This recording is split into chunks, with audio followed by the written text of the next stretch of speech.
I'm not trained in medicine, but I know there are some important voices in your head.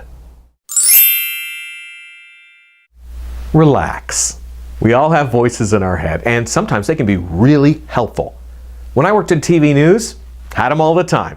They came into an earpiece.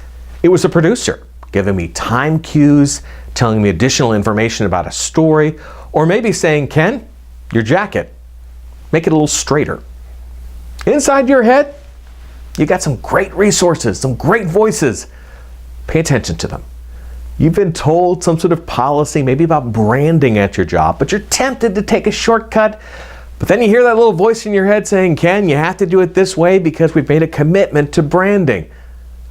It's like when you try to cross the street and you hear your parents saying, look both ways. They told you that so many times, it's ingrained in your mind. Sometimes the advice is tough to hear, but it's things that we need to hear. When I was working in news, we'd be out in the field. My photographer and I, we'd set up a live shot, and the producer might say, Ken, can you change the shot a little bit? Now this meant doing extra work. We were under the gun already, but I realized that producer was seeing something that might make me look bad or just didn't work well for the story. So we change it. And one of the most important voices in your head, well, it's yours. Think about the advice you give to other people. Do they trust what you have to say? Do they think you're a good resource? I'm guessing they do. But do you listen to your own advice? Very often when it comes to ourselves, we tune it out.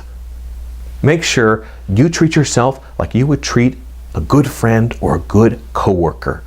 Listen to the advice that you would give them and follow it for yourself.